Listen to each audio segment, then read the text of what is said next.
Side Hustle Show 199, building a blog to 20 grand a month and beyond. Welcome to the Side Hustle Show, where aspiring part-time entrepreneurs learn how to turn their side hustle dreams into reality. Because your 9 to 5 may make you a living, but your 5 to 9 makes you alive. And now, your host, Nick Loper. What's up? Nick Loper here. Welcome to the Side Hustle Show, where it's all about ideas, action, and results toward building those job-free income streams. This week is a Where Are They Now episode, a catch-up episode. I'm joined by Rosemarie Groner from busybudgeter.com. Last year, in episode 142, she blew us away with her step-by-step guide to generating massive traffic from Pinterest. I turned around and implemented her strategies and saw immediate results. A year later, Pinterest drives a consistent 500 to 1,000 visits a day to Side Hustle Nation. And if you're thinking the traffic doesn't convert, I've added nearly 700 new email subscribers in the last 30 days just from that Pinterest traffic. If you missed that episode, I highly recommend checking it out. It's at sidehustlenation.com/142. When we spoke last year, the busybudgeter.com blog was about a year old. It was generating 400,000 page views a month, and it was earning Rosemarie around $5 grand a month in profit. And that income came primarily from display ads. All awesome stats for a 12-month-old blog. In this episode, she shares what she's done in the last 12 months to diversify her traffic sources, to keep up with the content demands, and most importantly, to quadruple her profit. Notes, links, and a free PDF highlight reel with all of her top tips from this call are at sidehustlenation.com/Rosemarie. All one word.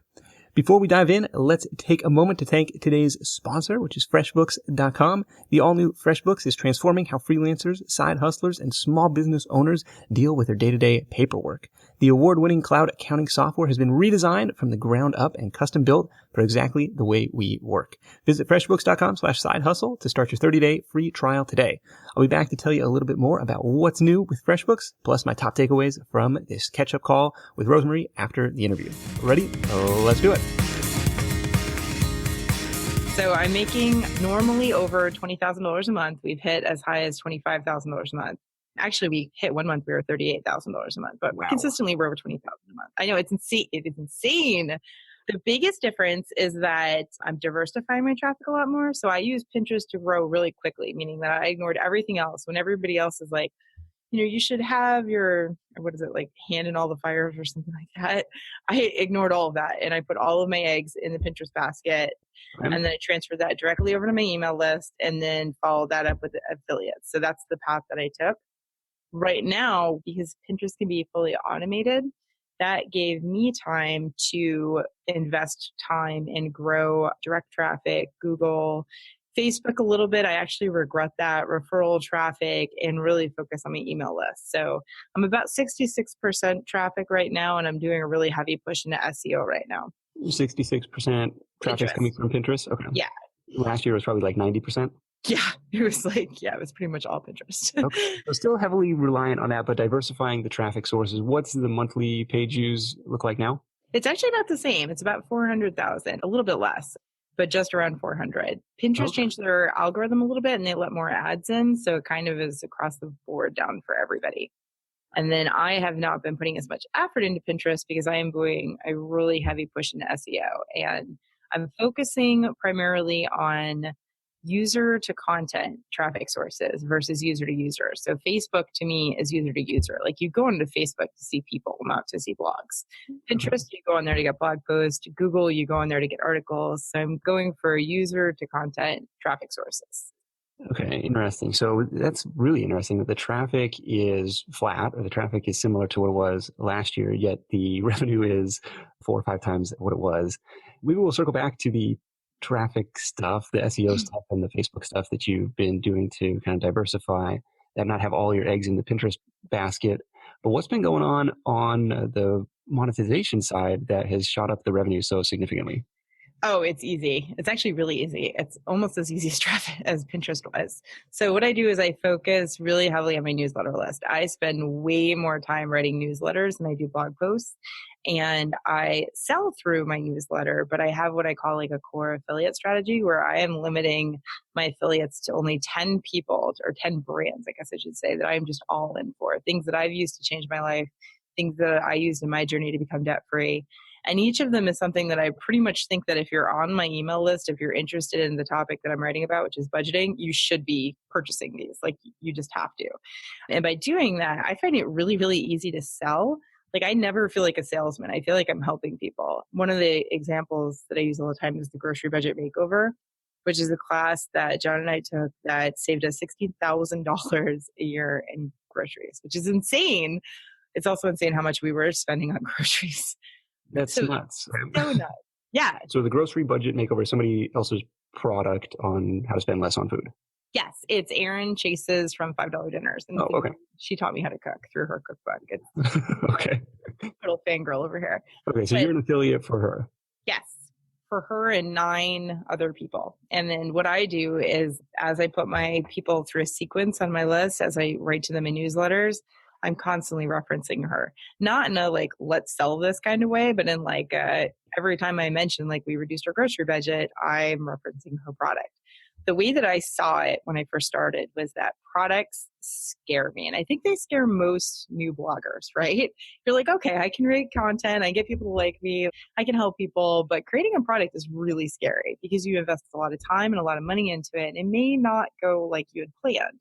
For me, affiliates really bridges that gap because she created the product. It's fantastic. I've used it. I've seen the results and I'm a poster child for the results of that. Yeah. So why in the world would I spend 4 or 5 months of my life and thousands of my own dollars to create a grocery budget makeover class when she's already created one and is killing it? It's fantastic. So the way that I view affiliates is I'm going to take her product, become an affiliate for it, and I'm going to just weave it in. I treat the affiliate products like they're my own products. So I would come up with launch sequences for them. I would do the whole 9 yards. Okay, so somebody signs up for your email list, and this is part of, so tell me about how you've grown the email list, what tools you're using for that, and then maybe walk me through that autoresponder sequence. When I started, keep in mind, I didn't know what I was doing. I took Elite Blog Academy and that pretty much, so I didn't know what I was doing while I was doing it. I just followed the steps in Elite Blog Academy. And the things that I did do is I figured out the way to get easy traffic was from Pinterest. Well, now I have all of this traffic. What do I do with it? Mm-hmm. I took all of that traffic and I fed it into an email list, which at the time was set up with MailChimp. Now I'm with ConvertKit and I'm debating on switching. But ConvertKit is where I'm at right now. I have, 36,000 email subscribers right now. And I think last time we talked, there was probably around 10,000. Okay. And I do that by lead pages, by opt-ins, and having a freebie. So in my case, it's the 90-day budget bootcamp challenge, and it's also a money saving worksheet. And when they go, it gets them over into the newsletter. I have opt-ins all over the place. So there's some posts that are written just for the opt-ins. There's opt-ins in the sidebar. There's opt-ins within the post. It's like, this is the budget challenge that we use to crawl out of over $30,000 worth of debt. And I make sure to write it like that and not like, come take my class that I created about that, because they're not going to convert that as well. But if you write, this is the budget challenge that we took, and that's not necessarily a lie because those are the steps that we took to get out of debt. I just don't spell it out that I created the course. Sure. Most people from Pinterest don't know you. They don't care anything about you. They're looking for solutions to their own problems. So I'm not going to bog them down with details of I created this course for you. They just need to know this is the course that you take to get out of debt. So when they click on that, they move over to my email list, which puts them through a 90-day weekly. So it's only, I think it's 12 emails. It's a weekly challenges. And the idea of the challenge is that it's something that I probably would have created in a paid course, but I'm giving it away for free. I want my opt-in to be really, really valuable. And I want them to be able to see the results of what I'm teaching. I see 2 kind of offers on the homepage. One is in the little header bar. Is this Sumo Me or is this Hello Bar up at the very top? Sumo Me. Yeah. Smart bar. Okay. Join the 90-day budgeting for beginners challenge for free. Enter your email here. And then in the sidebar, our free book, The Ultimate Money Saving Workbook, 200 Ways to Decrease Your Spending, Increase Your Savings, and Achieve Your Dreams. And so that's in the sidebar. Yes. Okay. So 2 different opt-ins and using lead pages to deliver those files. I wish. No. Part of my problems are that I'm not very tech savvy. So we are switching to lead pages, but right now it's hosted on ConvertKit, I believe. No, that's fine. And then any post-specific content upgrades, or is it just, hey, somebody's going to land on the site, the traffic is high enough that they're going to opt in for these site-wide offers? Traffic is high enough because of Pinterest, so we don't have specific post upgrades. That's something that I'm moving to. I do everything, biggest results, least amount of effort. So I was just creating like large scaled products or large opt-ins that I could just put out everywhere and not have to focus on updating them. Okay, so people opt in 36,000 times. People have downloaded these items. For the 90-day budget bootcamp, they're getting their weekly challenge for 12 weeks to go through that. And then are you sprinkling in the affiliate links in those messages, or is that kind of like a separate sequence that runs in parallel? There are. I definitely write that sequence for content. My goal is for them to come away from that challenge like, this girl changed my life. If you can get them to buy into you like that, I want them to think about me as someone that completely took what they had, all of their struggles, and fixed them. So the goal of that sequence is not to make money. The goal of that sequence is to have them buy into me, my brand, and what I'm doing. If you can do that, if you do that well, it would almost be impossible for you not to make a lot of money in blogging, because they will buy from you over and over and over and over again. There are affiliate links in that sequence, but it just makes sense when we talk about them. So like when we talk about saving money on their groceries, of course, I'm going to talk about the grocery budget makeover, because that's how we saved all of that money on our groceries. Okay. But it's not salesy. When you read through it, you should not be thinking, oh, she's trying to sell this. It's just, this is the information that you need. Okay, you're spending kind of 3 months in kind of this trust building phase. Hey, somebody came in completely cold, and now I want to take them from a complete stranger to somebody I've legitimately helped and hopefully changed their financial life for the better. And now they trust me implicitly. Exactly. That is exactly what we're doing. Now, if somebody opts in for the sidebar thing, the 200 money saving tips, are they getting the same sequence? No, that is part of the problem. So that we're fixing that right now. Right now, if you opt in for the money saving workbook, which is only like 25% of the opt-ins, most of them are coming from the 90-day budget challenge. When they opt in for the workbook, they're going directly onto my newsletter list, where I'm, in addition to the budget sequence, I'm handwriting them an email every single week, no matter what. Okay, so those guys are not getting the sequence, they're just getting the newsletters. Okay. Just getting the newsletters.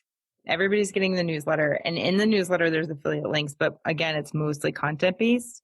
In addition to that, I have launches where I take other people's products, I treat them like mine, and I launch them just the same way you would have a product launch. So I use like Jeff Walker's product launch formula, and I launch products that just aren't mine. And I get an affiliate commission off it.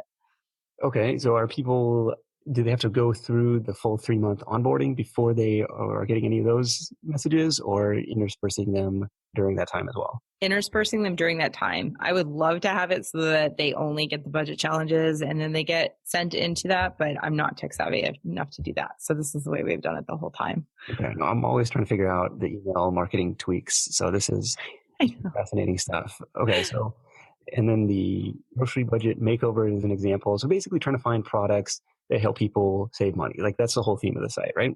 Yes, absolutely. Anything else on the email sequence or any kind of tweaks that you made in the past year that have shot up the performance? So the biggest difference in email, and I feel really comfortable with email marketing, is that you always want to think about them as dating. I know how creepy that sounds. I almost did not put this in my notes, but if you date your email list, I think it's really, really hard to fail at this. When you go to a first date, right, you're not telling them everything about yourself. You're not going to tell them that you're obsessed with Twilight and you live in your mom's basement, right? That's obviously not going to get you a second date. But at the same time, you want to show that you're vulnerable. You want to show that you're relatable. And you kind of want to hit the highlights of why they would want to be with you. And it's the exact same way with your list. You want to date your list, but not in a creepy way. You want to kind of show them what you're good at, show them what your value is, show them how you can help them, but not overload them with so much information that they're like, okay, I feel like we know each other a little too well. Okay. Message number 1 or 2, you're kind of opening the doors a little bit, say, hey, this is me, this is why you should trust me, and this is how I can help you. Yes. I want them to think of me as like, they buy into me, but also I'm not going to tell them if I have like a terrible day, if I go over budget, I'm not going to sit there and tell them about that.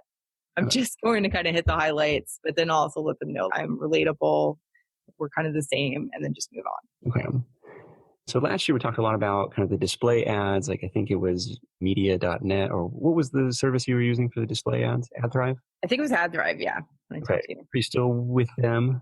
Yes, they're doing amazing. I'm allowed to tell you this because I got permission, but I'm up to almost $11 RPM. So that means for every 1,000 people that come to my site, I get $11. Okay. I, I couldn't tell you if that's good or bad. It sounds great. Oh my God, that's amazing. Yeah, no, that's really amazing. I think, let's see, at the Blogger Network, it was like not even half that. So that's really, really good. Okay. So display ads, are you still accepting sponsored posts? I still do sponsored posts, not very many. If I can find one that aligns with my brand, I've tripled my rates in the last year. I still find brands that are willing to pay that, but I'm pretty picky about who I'll accept. So I wouldn't really call that a focus. If I get none in a month, I don't even notice or mind. Okay. Tell me about your content production. At the core, it's still a blog, and you got to be putting out blog content on a weekly basis. Like, how often are you publishing? I was once a week for pretty much the whole year. And then a couple of months ago, I started doing 2 a week, but I hired a recipe developer and food photographer. So I give her the recipes and then she puts them on my site for me. So I'm still only writing once a week right now. Okay. What's a typical, how much time are you spending on that side of the thing? Just on producing content? Yeah. 2 days out of the month. So I batch blog. So I sit down for 2 days and I do nothing but write posts. Okay. Gosh, I'm like learning. I'm like, oh my gosh, I got to take more notes from Rosemarie. And have you created any of your own products, primarily monetizing through these different affiliate relationships? So primarily, I'm actually changing this. I feel like we're having this podcast at like a time of change for me, but I've really monetized only on affiliates. And I created, at one point I was doing coaching. So can we talk about how I split my list, my income streams a little bit? Let's do it.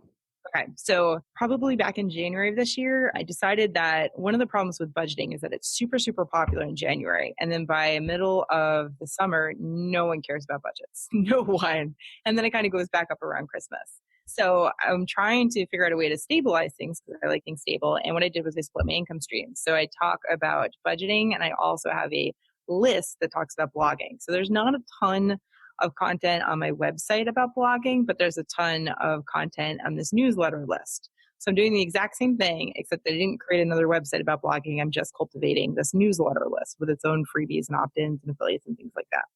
How did you do that? It was actually really easy. I just created another list, like started an email list and created a freebie and opt-in. It was called the Quick Growth Bloggers Resource Guide, which really needs a new name because I can never remember the name of it. Okay. And I put that out in a blog post and it just basically told my story about how I grew so quickly. And I said, if you want this freebie, which is all the resources and tools that I use to grow, you go and you put your email address in and it puts you over to my email list. And I write to you, if you're a blogger on my email list, every 2 weeks. And my goal is to be 100% transparent with them. I just tell them everything. Like if I'm batch blogging, this is what I'm doing. This is how to do it. I just kind of tell them everything that I'm doing. Okay. Well, we'll dig up that link and we'll post that in the show notes. Okay. I think that would be a good one for people to check out if they're interested in starting a blog for sure. Okay. And then what I did was when I did that, I didn't realize it at the time, but what I did was I split my income streams because now I have affiliates for blogging and now I have affiliates for budgeting. So here's the thing. I hear all the time that the only people that make money in blogging are people that blog about blogging. Well, it's not true. Like you proved that wrong initially because you're just right. like the budgeting stuff.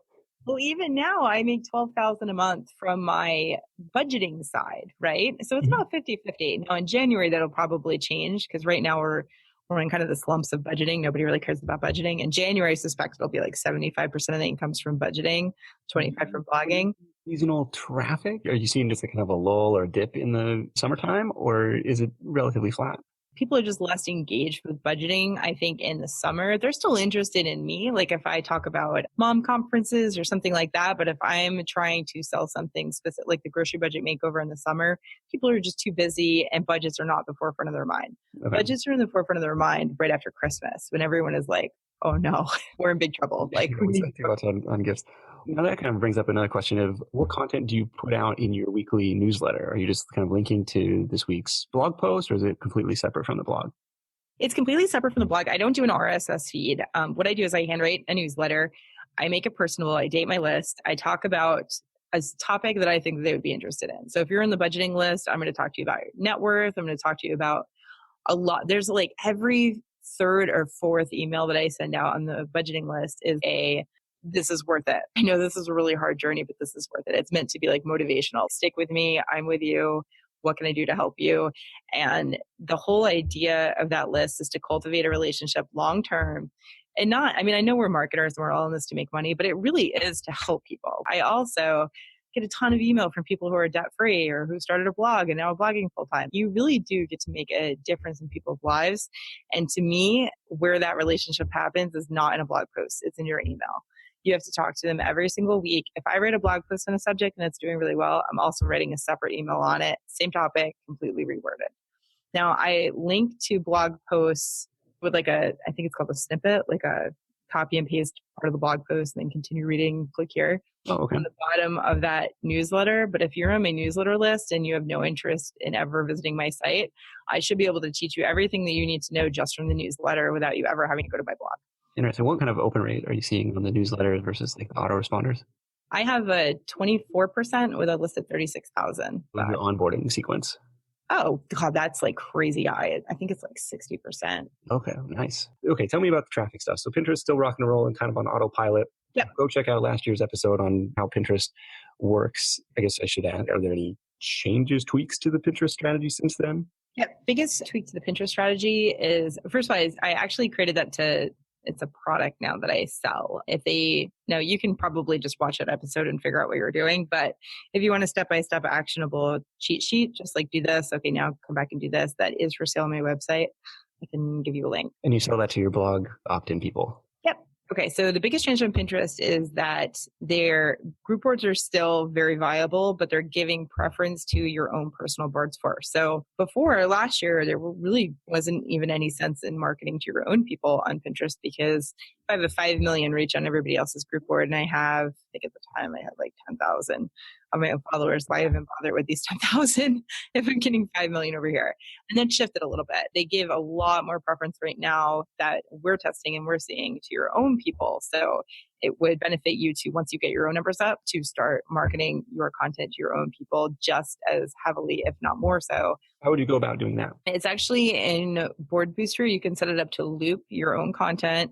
So if you set up a board, my frugal board is my most popular. So if I set up my frugal board and I interlace my own content within that and I just set it up to loop 5 a day, that takes care of it for you. You can also have a campaign where I give Board Booster my top 10 budgeting posts. And I was like, okay, I want you to take 2 of these posts every single day and I want you to repin them to the frugal board. And they'll do that on autopilot. So you're pinning to your own boards, the same stuff on repeat. Because how I've been doing it, or I guess how it typically work is you upload it once and then it's buried. No one is ever going to see that again unless they go specifically click on that board. Yes. But when you set up a campaign, it does that so that every single day, you can't really spam your own boards because the Pinterest algorithm is going to take content that's not as popular or that nobody's clicking on. It's just going to shove it down to the bottom so no one will ever see it. But the content that is popular and getting clicks, which is going to be your most popular content, right? That's why we're choosing our top 10. Yeah. You're just going to put 2 a day onto your boards and through a campaign, and your people will see them more than everything else. Okay, interesting. And you don't get any error message like, hey, you already pinned this to this board or something like that? Yes, I ignore all those. Oh, now, there's okay. a warning here. If you're brand new, you should be doing this very slowly. If you go from like never pinning to pinning 100 a day, you're going to get marked as spam. Okay. So, and I think that's one of the problems with Board Booster, because you hear a lot of people going like, oh, I used Board Booster and I got marked as spam. It's not Board Booster. It's the fact that you're pinning 100 a day from 0 to 100. So I try to make changes slowly. And more importantly is if you're not getting results, if you're repinning and you're getting 0 repins, just stop, come back to the drawing board and figure out what's going on. It's either your picture, your headline, or your description. Less likely to be your description right now, more likely to be your picture or your headline. So tweak those 2 things and then kind of go back into it. Are there any tools kind of like the Google Keyword Planner or something like that that would give you estimated search volume for different keywords on Pinterest? No, but you should create one. What you can do is when you search in Pinterest, there's a search bar in the top of Pinterest. So let's say I wanted to go for budgeting. I'm going to type budgeting into that search bar. It's going to give me in different like colored bubbles right below where I search. It's going to give me content suggestions. So it'll say like tips, ideas, monthly, printable planners, and those are listed in order of popularity. Okay. So if I'm searching budgeting and tips comes up, then I really want to use budgeting tips as my keyword. Okay, so you can kind of work those into your titles and images based on the suggested search volume. Okay, that's a good hack. That's a good workaround. Yes. Okay, now I got some more homework to do. Yes. My stuff to my own boards, which I've not done ever. So something to do there. You said Facebook was kind of a dud. I know you're starting a Facebook group a few months ago when we talked. Is that still alive and kicking? It is. It's got 4,000 members, or just about 4,000 members. It's really underutilized. I went to Focused Conference in Richmond this year, and I was talking to two girls who have like really monetized their Facebook group. Like they're just rocking and rolling with it. And I figured out my ROI. Most I can make on it is about 2,000 a month. And I don't think that's my best yes right now. So I decided not to do anything with it. I do love popping in there though and answering people's questions. They can tag me and I don't spend a lot of time in there, maybe 30 minutes a month, but they are really good at helping each other. So Okay. like, do you run into spam moderation issues or anything like that? Or do you have a moderator within the group? I've got a moderator within the group, and we haven't had too many problems with that. It seems, I don't know if I just got lucky, but everybody seems to play really nicely and everybody seems to be really helpful to each other. That's great. What are you doing on the SEO front to try and diversify that traffic stream in the event of the inevitable Pinterest updates and algorithm changes? So I started, first of all, I spent a lot of time on Facebook. When I got Pinterest rocking and rolling on its own, I put all of my time and effort into Facebook. And that was a bad move on my part. I should not have done that. When I started stepping back and looking at all of our potential traffic sources, because when people say don't trace traffic, I feel like they don't understand that traffic is related to your email opt-ins. Yeah. Right? So you always hear like, oh, don't chase traffic, which I understand in concept, but I'm like, well, how am I going to get people onto my email list? So you got to get those initial eyeballs first. Right. So I started looking at that and I started realizing that the reason why Pinterest is so amazing for bloggers is because it is the sole purpose of Pinterest. You don't go on there to see what your friends are up to. You go on there to find blog posts. So what I was trying to do was create that same kind of Pinterest effect and look for other mediums that could do that. And I realized that Google is essentially the same thing. It's a lot more competitive, but it's essentially the same thing. It's user to content. And I realized I was looking into, I always calculate ROI. I'm sure you do too. But I try to figure out like, okay, if I rock in this, if I dedicate 6 months of my life to it, what's my return on this? What's my like stretch goal of a return? And the stretch goal of return on Google is almost as good as Pinterest. It's about 30% of what I can make out of Pinterest, which is huge for social. It's not, I don't even think it's called a social network, but anyway, it's huge for the different sources of traffic. Okay. It's like I've never calculated the ROI directly from different traffic sources. That's a very interesting way to look at it. Really? Oh, okay. I thought everybody did that. Sorry. Well, no, see, this is why I think you're just a total outlier on this whole blogging thing. This just steadfast focus on what makes money and execute. So that's why I love these conversations. Okay. So Google, are you combing back through your archive content and trying to like tweak the titles? Like, tell me what you've been doing to grow the SEO channel. I wish it was that easy. No. Okay. So part of the problem is that I am not that smart. Pinterest was easy for me because I was already a user of Pinterest. And technically, yes, I use Google, but yeah, you're a Google user too, for sure. Right. So what I did was I started way back from the beginning and I spent almost 2 months trying to find a course that I could take. Now, most of the courses that I found are for people that are more savvy than me for marketing and that kind of stuff, or they're for people that already kind of know a little bit about Google. And then what I was looking for was I was looking for a course from people who were not big enough to know what their content was worth. So they were giving away all of their secrets, but have shown that they're just really rocking it in that area. And I found that in a course called Skyrocket and Domini. And it's a series. They teach you Pinterest analytics. They teach you webmaster tools. And then in the last month, they teach you SEO. And there's something really special about that because I learned step by step. That's why I did so well in Elite Blog Academy. When someone says, do this, now come back and do this, now come back and do this. I can't learn with theory. I need someone to say, go do this. Okay. And our focus right now has been reducing our bounce rate, which has gone down like 3%.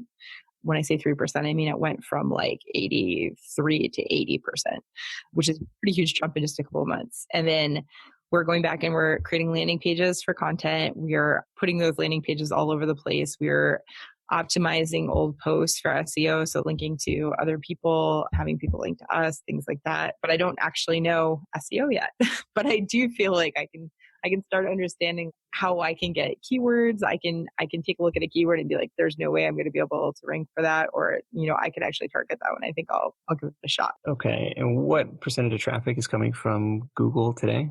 So Google today is 12%, and that is up from, pretty sure it was like 2% when we talked. Okay. Wow.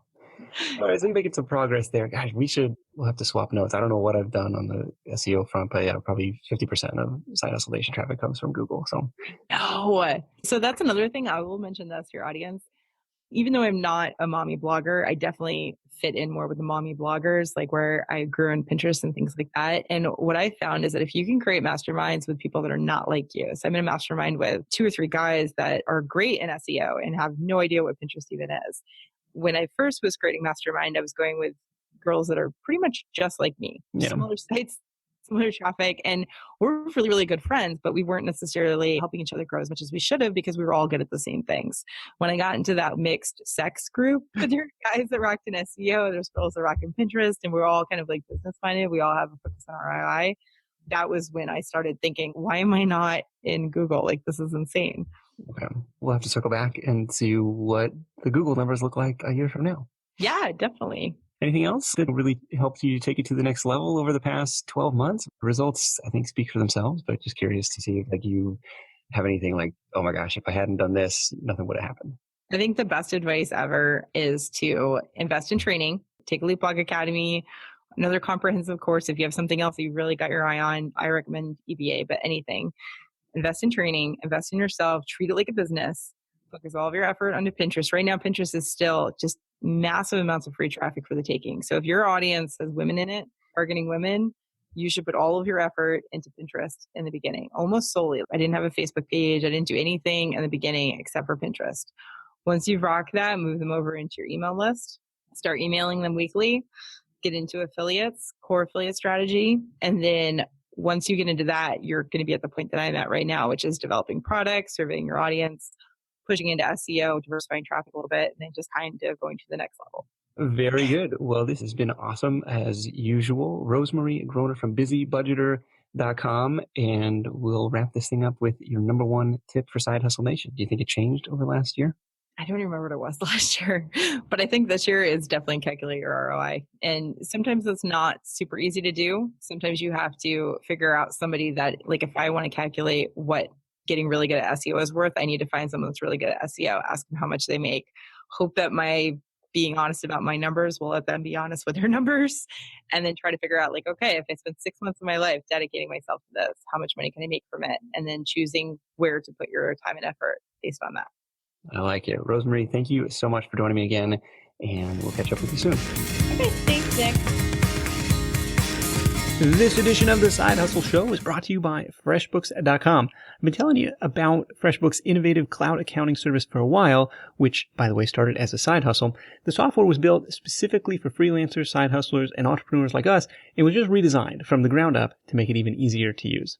Let's talk about invoicing for a minute, because everyone needs a way to get paid, and this was the feature that first drew me to FreshBooks a couple years ago.